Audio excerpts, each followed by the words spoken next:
Thank you, Deputy Speaker. I rise in support of this bill, which responds to some of the key recommendations in the Australian Universities Accord final report. The Universities Accord was a long-awaited and important review into the way higher education is delivered in Australia.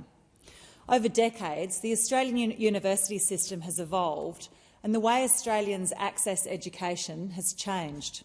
I commend the government for commencing and committing to this review and for commissioning this report into how we improve the quality, accessibility, affordability and sustainability of higher education. The review looked at meeting Australia's current and future knowledge and skills needs, improving access to higher education across teaching, learning and research, exploring better alignment between VET and universities, and supporting a system of university research that delivers for Australia. The resulting report made 47 recommendations. The bill being debated today introduces 5 of the 47 review recommendations and budget commitments.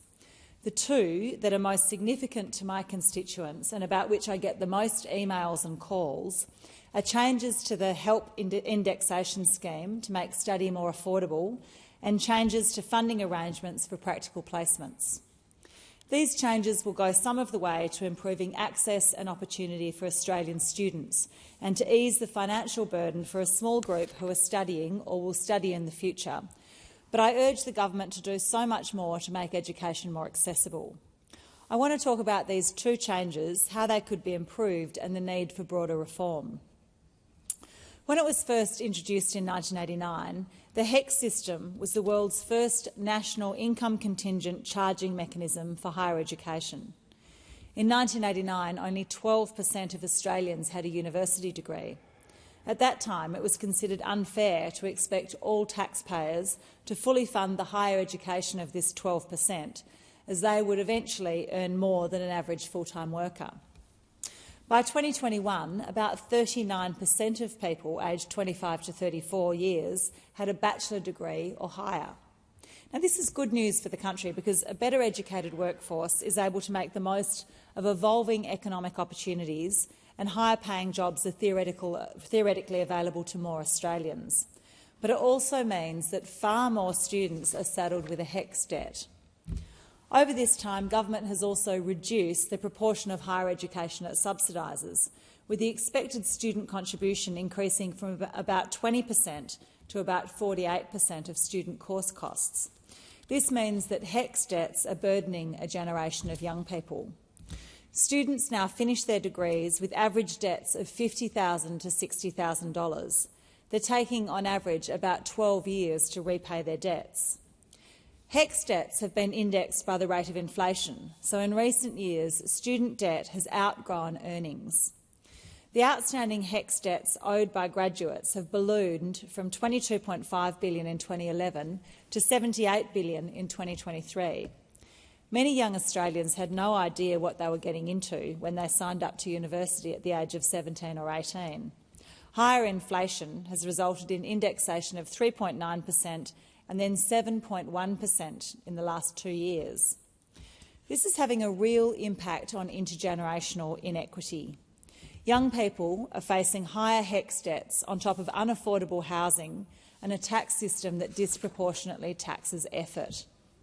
In this context, it makes sense to reduce the financial burden on young people. HECS debts will be indexed from now at the lower of the Consumer Price Index or the Wage Price Index.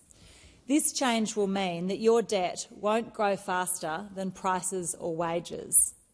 This is a modest but common-sense change to recognise the social benefit of higher education and stop penalising young people for investing in their future. I acknowledge and thank my colleague, the member for Kooyong, for her work in publicising this issue, mobilising the community and demanding a fairer approach to paying for education. I'm proud to sit with her on the crossbench that's driving positive change. But I think we need to do more.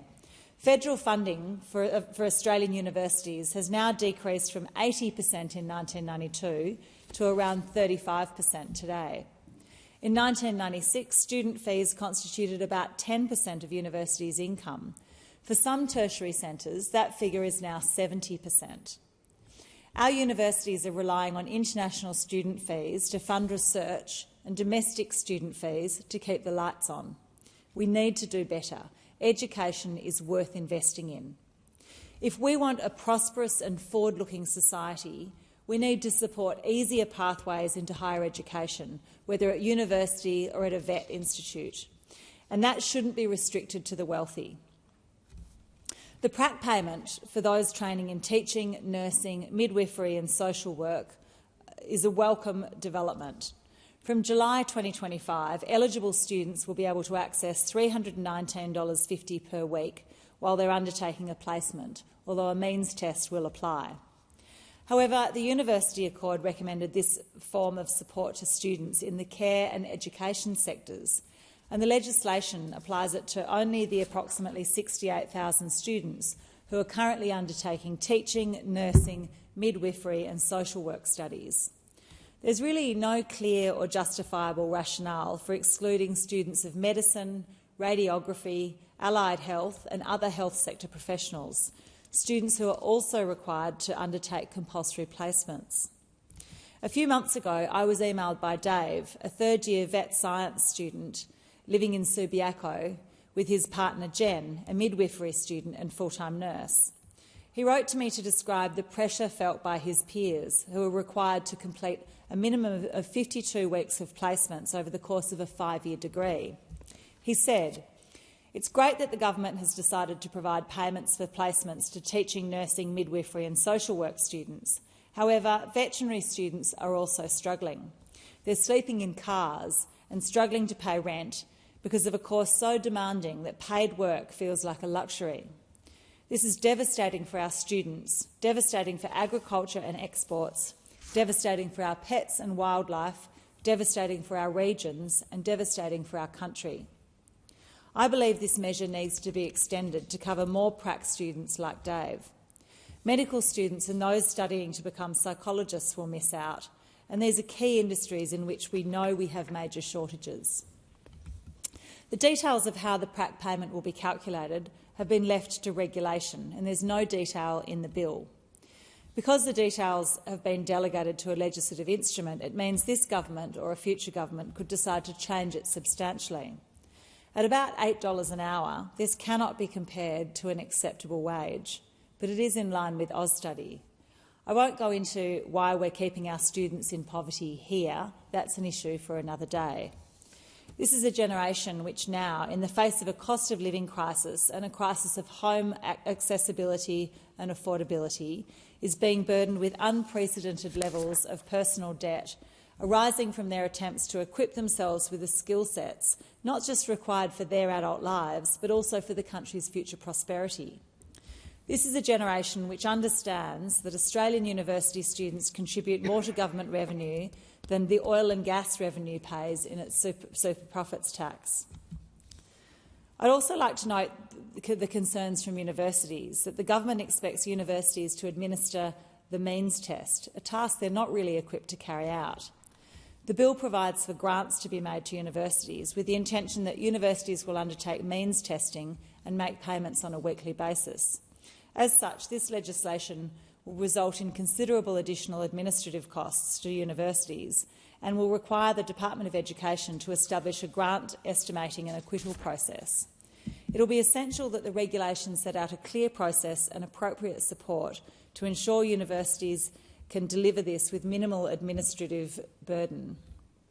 In conclusion, I'll support this bill because it will make a small difference to some of the students that are studying some courses, and it will reduce HECS repayments for some years. But I do not think it anywhere near enough to overcome the many current challenges in the higher education sector. Our kids are struggling to buy a house, to pay for higher education, be financially secure and eventually have a family. I urge the government to do much, much more to support university and vet students. Thank you.